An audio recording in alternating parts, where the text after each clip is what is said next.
আপনারা জানেন এই গত কয়েক সপ্তাহ ধরে আমাদের বাংলাদেশের যে গন্ডগোল সংকট চলছে, এই যে ছাত্রদের কোটা বিরোধী আন্দোলন, কোটার বিরুদ্ধে আমরাও ছিলাম। শুরু থেকেই আমাদের সরকার কোটা সরিয়ে দিয়েছে, আমাদের সরকার তাদের সম্পূর্ণ দাবি মেনে নিয়েছে।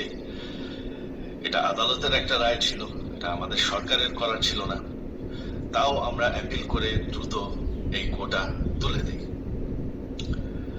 তাতেও আন্দোলনকারীরা সন্তুষ্ট না। আমরা তাদেরকে আলোচনায় রেখেছি। আমরা একটা জুডিশিয়াল কমিশন করেছি যে সংঘর্ষে যে হত্যাকাণ্ড হয়েছে সেটা বিচারের জন্য। অনেক পুলিশ অফিসার যারা অতিরিক্ত ফোর্স ইউজ করেছে তাদেরকে আমরা সাসপেন্ড করেছি। তাতেও এই আন্দোলনকারীরা সন্তুষ্ট নয়। আমরা যতই ছাড়, প্রধানমন্ত্রী নিজেই তাদেরকে ডেকেছেন যে আসেন আমরা আলোচনায় বসি, তাতেও তারা সন্তুষ্ট না। আমরা যতই ছাড় দিতে থাকি, যতই তাদের দাবি মেনে নিতে থাকি, তারা কিছুতেই সন্তুষ্ট না। তারা খালি দাবি বাড়িয়ে যাচ্ছে। এখন দাবি হচ্ছে যে সরকারের পতন। তবে সরকারের পতন হওয়ার পর কি হবে, কি হবে এটা কেউ ভেবেছে? আমরা বাংলাদেশে গণতন্ত্র রক্ষা করে রাখতে চাই। সরকার পতন করে নতুন সরকার আসার সাংবিধানিক অনুযায়ী শুধুমাত্র একটি উপায় আছে, সেটা হচ্ছে নির্বাচন। আমাদের সুপ্রিম কোর্ট রায় দিয়েছে যে কোনো অনির্বাচিত সরকার 1 মিনিটের জন্য ক্ষমতা নিতে পারবে না। তো তাদের এই নির্বাচনের দাবিও যদি আমরা মেনে নিই, তো তারা তো এই পর্যন্ত কোনো দাবি, আমরা যত দাবিতেই রাজি হয়েছি তারা তাদের দাবি পেরিয়ে যাচ্ছে।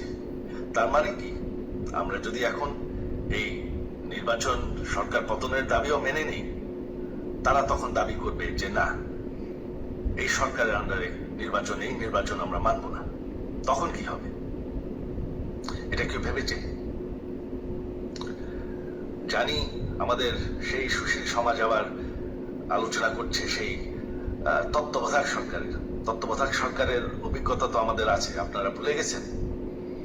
সেই তত্ত্বাবধায়ক সরকারকে নষ্ট করে দেওয়া হয়েছিল বিএনপির আমলে ইলেকশন রিগ করার জন্য। তারপর যখন আরেক তত্ত্বাবধায়ক সরকার আসলো, দেশের কি অবস্থা হয়েছিল? শেষমেশ সব থেকে বড় কথা যে আমাদের সংবিধানে স্পষ্ট বলা আছে এবং আমাদের সুপ্রিম কোর্ট রায় দিয়েছে যে অনির্বাচিত সরকার 1 মিনিটের জন্য দেশের ক্ষমতায় থাকতে পারবে না। আমরা আওয়ামী লীগ, আমরা আন্দোলন করেছি, আন্দোলন করে এই দেশকে স্বাধীন করেছি, আন্দোলন করে গণতন্ত্র ফিরে এনেছি, আন্দোলন করে আমরা দেশের উন্নয়ন করেছি। আপনারা যে বঙ্গবন্ধুর মেয়ে শেখ হাসিনার বিরুদ্ধে বলছেন, আজকে শেখ হাসিনা না থাকলে বাংলাদেশ এতদূর আসতে পারত? অসম্ভব। কেউ কল্পনা করতে পারে নাই যে বাংলাদেশ এরকম উন্নতি করবে, এরকম উন্নয়ন হবে। ঠিক আছে, শেখ হাসিনার পর আপনাদের কি হবে সেটা আমারও চিন্তার বিষয় না, আমার পরিবারের আর চিন্তার বিষয় না, আপনারা বুঝবেন। তবে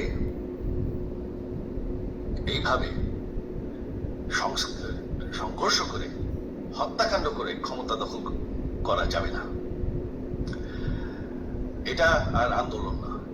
যখন পুলিশ হত্যা করা হচ্ছে, নিরীহ মানুষের উপর হত্যা কাণ্ড চলছে, মানুষের বাসায় আগুন দেওয়া হচ্ছে, জার্নালিস্টদেরকে হত্যা করা হচ্ছে, এটা হয়ে গেছে সন্ত্রাস।